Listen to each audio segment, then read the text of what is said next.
So without any further ado, we welcome Bill Olsen to the show. You out there, Bill? Hi, how you doing today? Hi, Bill. How's it going? In looking over the information we got with regard to Newsware, you and I have probably crossed paths once or twice. I started my career 200 years ago as a trader at Fidelity in New York, and also worked for a couple of different market making firms in New York. Also, the one thing that stands out more than anything else with regard to what you do is the speed of information. One thing that we should say to ourselves all the time as traders was, we looked at trading and information as a ripple in the water, and I'm sure you've heard this before. The farther away from that ripple and the later it takes you to get that ripple, the more useless that information is. So first of all, I want to thank you for making that ripple a little bit smaller for the rest of us. So again, welcome to the show. Tell us a little bit about yourself. I've been working in the financial industry for over 30 years. I actually started out on the floor of the Chicago Board of Trade for Staley Commodities, which is probably best known for owning the Chicago Bears at one point in time. That is correct. And from there on, I went on to work for a host of different brokerage firms, including Prudential, Schwab, DLJ, and then I kind of switched gears and I found myself working at a fintech company, and that was really amazing.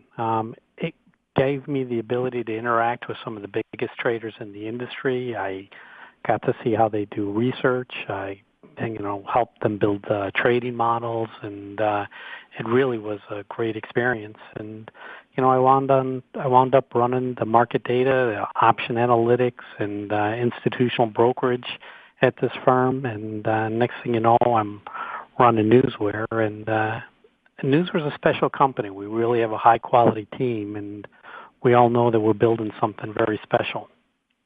Well, one thing that's interesting about Newsware is that today, obviously today's world, we heard a tremendous amount of talk about what we called fake news and real news. And obviously, back in the day when you didn't have the speed of information you do right now, you could take fake news and essentially trade on it, and you'd have to trade in and out before anybody knew it was actually fake. So, kind of talk to us about the real news stream that you create versus some of the interesting and more creative things that come out of the journalistic world.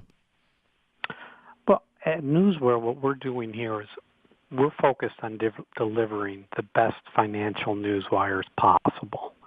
These are the major press release wires, sources like Dow Jones, SEC filings, and a host of these market intelligence wires. Now, what we do is we take all of this data into our data center where we're indexing every word of every story to create targeted news alerts. Now, because we're dealing with professional sources, we don't have the fake news issues that you see on social media. With social media, everyone and their brother is a publisher. This is true. It's kind of a problem with the news isn't.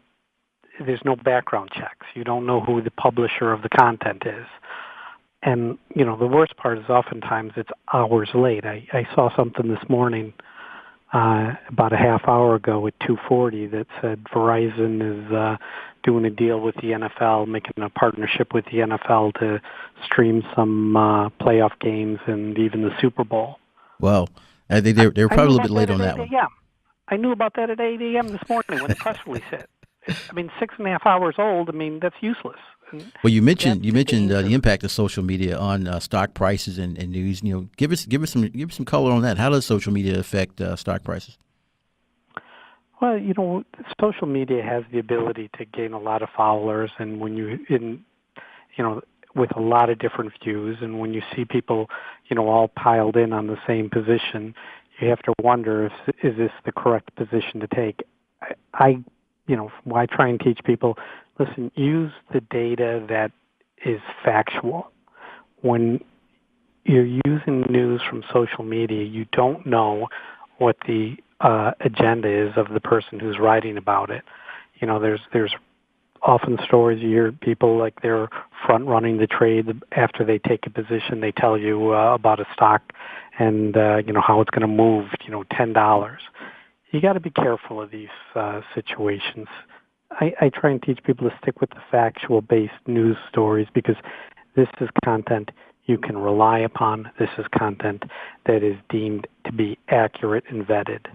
Well, you mentioned also, you talked about technology. You talked about what I would call the speed of news. Give us some ideas about how that technology plays a role, as far as solutions in trading. I mean, how do you harness it?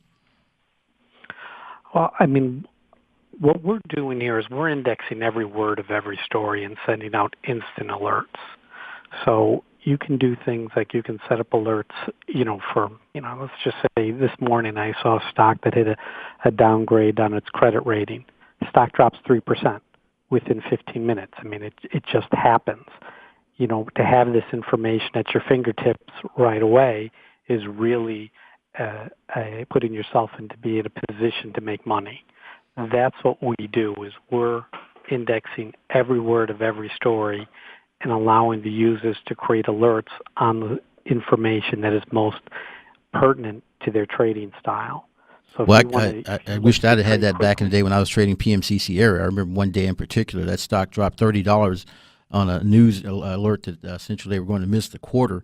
And had I had your service, I think it would have probably been really helpful then, because by the time that news gets to Texas, traders they've already made the trade for the most part, and that's why you see those spreads, getting really wide as far as the market is concerned. But tell me this, Bill, how do you compete with all those services delivering the same type of news for free? I mean, how do you fight those guys off?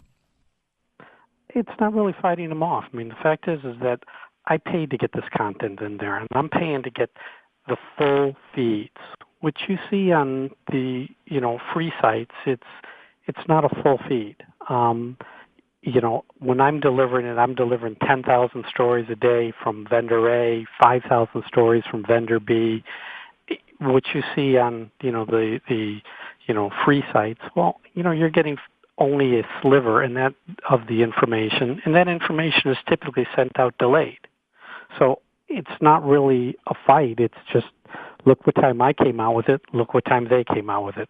Look at these stories that I have that's not on your system, and it's from supposedly the same source.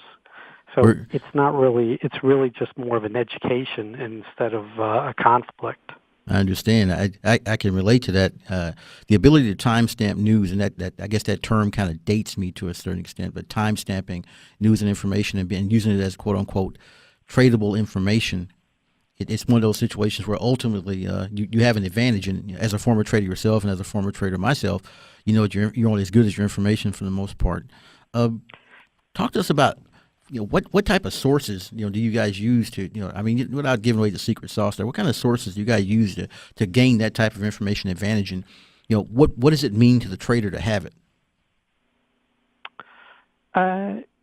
The types of sources we have, obviously, you're dealing with Dow Jones, the press release wires, market intelligence wires, SEC filings, you're aggregating them all into one spot.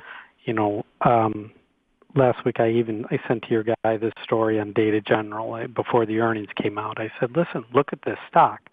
The straddle is priced for a $6 move. I said, look at the call-put ratio going on in the stock. Look at what the brokers are saying in the stock ahead of the earnings announcement. And this was 3 days before the earnings announcements came out. And what happened? The stock jumped $6. When you're aggregating the data from the correct sources and you're using the information to look at and make an opinion ahead of an event such as an earnings, you can actually position yourself to actually achieve monetary gains much better than you would if you're just trying to scalp a trade for 50 cents. Or monetary losses, as I did in one of my trades, as far as PMC Sierra is concerned. That's my crybaby story for him. It happens to everyone. Yeah, it does. And I'm supposed to be the pro here. You have to get back on the horse. Yeah. Well, Bill, we have about, probably 25, 30 seconds left here in the interview. Tell me what you would consider to be the main value proposition for having a service like yours and using it. And how can we contact you too? Speed of the data. Speed of the data is number one. Number two is quality of the sources. Number three is that you can create alerts on the events and the news stories that you want to be known about. Perfect. If someone wants to learn more about it, newsware.com or on the web, anyone who comes in, I'm happy to talk to and show ways that they can utilize and harness the news in order to profit off of it. Fabulous. Bill, we're out of time. I appreciate you joining me today, and I look forward to having our clients look at your website to gain some insight from your information. Thank you. Outstanding. Thank you, sir. Good day. We'll be right back right after this break. This particular break was brought to you by me, Ed Baxter at BisonCreekCapital.com. Thank you.